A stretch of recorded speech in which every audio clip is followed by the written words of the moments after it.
हवा चलती रहती है। मास्टर स्ट्रोक क्या है आप समझ सकते हो, पूरे शहर ने उसका अपोज किया है। तो खोदा पहाड़, निकली चूहिया, चूहा भी नहीं निकला।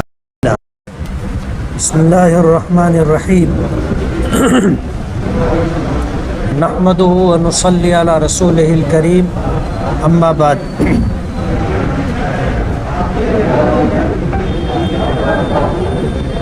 नवंबर 2024 का इलेक्शन होना है विधानसभा में। इस इलेक्शन में मैं MIM से, मजलिस इत्तेहादुल मुस्लिमीन से उम्मीदवारी कर रहा हूँ। हमने अपनी मशवरे के बाद जो प्रोग्राम तरतीब दिया है वो प्रोग्राम ये है कि कल से हम अपना प्रचार डोर टू डोर शुरू कर रहे हैं। हम इस बात की हमेशा कोशिश करते रहे कि अपने इलेक्शन के ताल्लुक़ से हम बराह रास्त लोगों के दरवाज़ों पर जाएं और अपना पैगाम दें और उनसे वोट की अपील करें।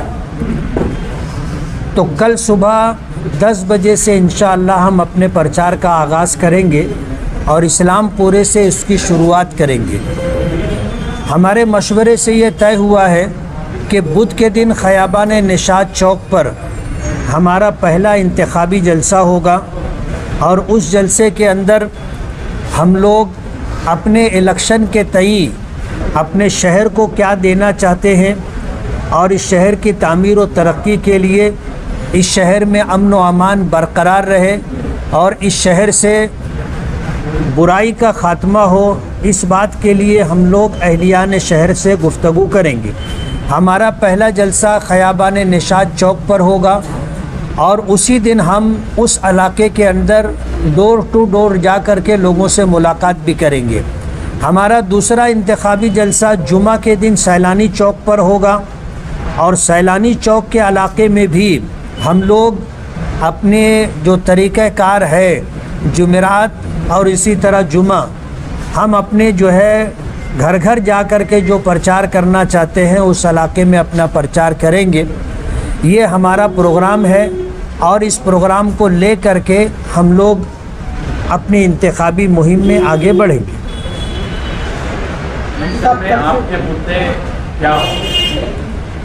इलेक्शन में हमारा सबसे बड़ा मुद्दा अच्छाई और बुराई इस शहर को समझाना है। आज हमारा ये सबसे बड़ा मुद्दा है। काम होता रहेगा, काम करने वाले लोग आएंगे, काम होगा। और काम होना दरअसल ये छोटे मोटे काम जो रोड गटर के हैं, लाइट के हैं, पीने की पानी की पाइपलाइन का है, ये काम कारपोरेशन की ज़िम्मेदारी है। लेकिन कहीं ना कहीं हम अपने आप को ज़िम्मेदार समझते हुए अगर कारपोरेशन से काम नहीं हो रहा है तो मुख्तलिफ़ सरकारी डिपार्टमेंट से निधि ला करके हम काम करने की कोशिश कर रहे हैं। अगर हमारा शहर तामीर व तरक्की के लिहाज से आगे बढ़ गया लेकिन हमारे शहर में हमारा नौजवान अगर बेराह रवी का शिकार हो गया, बुरी आदतों में, बुरी लत में पड़ गया, तो शहर के संवर जाने के बाद भी ख़ानदान के ख़ानदान तबाह व बर्बाद होंगे। यही वजह है कि हमने अपने इस इलेक्शन का मुद्दा अच्छाई और बुराई इसी को बनाया है और हम इसी मुद्दे पर लेकर पूरी ताकत से अपना प्रचार करेंगे। आज शहर में सब सड़कों पर छोड़ के एक भी सड़क ऐसी नहीं है जिन सड़कों पर चला जा सके या साइकिल चलाई जा सके या गाड़ी।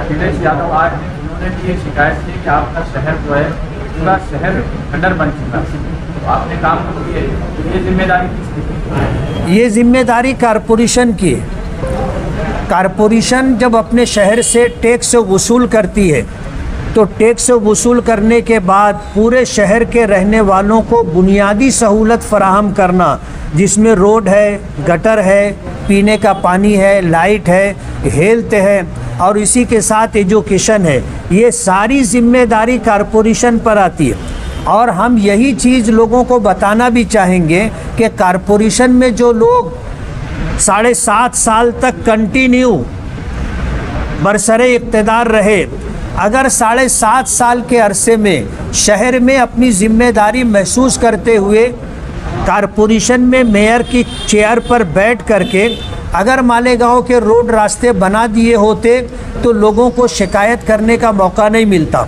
एक एमएलए जो होता है आज उसको 5 करोड़ रुपया सालाना बजट मिलता है, जबकि पहले 2 करोड़ था, फिर उसको बढ़ा करके 3 करोड़ किया गया और फिर उसके बाद बढ़ा करके उसको 5 करोड़ किया गया। जाहिर बात है इस तरह जो निधि मिली है वो निधि ऐसा है जैसे ऊँट के मुंह में जीरा। शहर का कामकाज इससे कितना हो सकता है, आप जिस लाइन में हो इस बात को अच्छी तरह समझते हो। दुख की बात यह है कि जो लोग 7.5 साल बरसरे इक़्तिदार रहकर इस शहर को बनाने संवारने के ज़िम्मेदार थे, उन्होंने अपनी ज़िम्मेदारी पूरी नहीं की और एक एमएलए से 5 साल का हिसाब मांग रहे। हम अपने पूरे शहर को ये बात भी बावर कराएंगे कि हिसाब किनसे लेना चाहिए और इन कामों का ज़िम्मेदार कौन था। कल फिर से हवाई में बातें आ रही थी कि कांग्रेस को लेकर आप तो व्यक्त कर रहे हैं। हवा चलती रहती है। मैं अपना मालेगांव शहर छोड़ता हूँ, प्रोग्राम बन जाता है, मैं इस पर मज़ीद कुछ कहना नहीं चाहता। हमने अपना प्रोग्राम डिक्लेयर कर दिया है और यही हमारा जवाब है। फॉर्म के ताल्लुक़ से हम लोग की तैयारी है और हम लोग बैठेंगे ज़िम्मेदारान, हमारी तैयारी मुकम्मल हो जाएगी। हम आप हजरात को याद करेंगे और अपना प्रोग्राम अगला आपके सामने आपके ज़रिए से पूरे शहर तक पहुंचाने की कोशिश करेंगे और जिस दिन हमारी तैयारी हो जाएगी उसके अगले दिन इंशाअल्लाह हम अपना फॉर्म भर देंगे। मास्टर स्ट्रोक को लेकर क्या कहेंगे? मास्टर स्ट्रोक को लेकर क्या कहेंगे? मास्टर स्ट्रोक क्या है आप समझ सकते हो। पूरे शहर ने उसका अपोज किया है।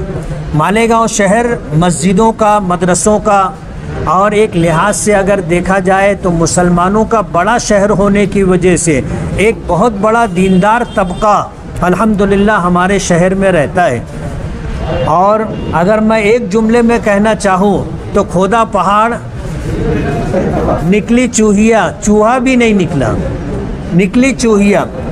बहुत शोर था master stroke, master stroke, master stroke, लेकिन क्या आया आपने देख लिया। शायद उनके होश ठिकाने आ गए होंगे जिस तरह का रिएक्शन मालेगांव शहर के वोटरों ने दिया है।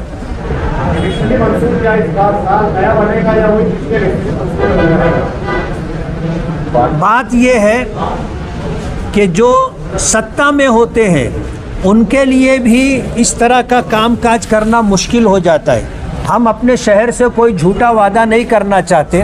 हम ये चाहते हैं कि हम अपने शहर की ज़रूरत के पेशे नज़र जो काम होगा उस काम को करवाने की पूरी कोशिश करेंगे, चाहे वो काम हमारे मंशूर में शामिल ना हो। आपने मालेगांव छोड़ा, क्या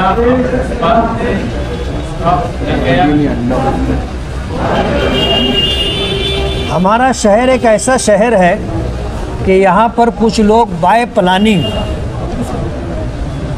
ऐसे हालात पैदा करते हैं कि चिड़िया नहीं भैंस उड़ती हुई नज़र आती है।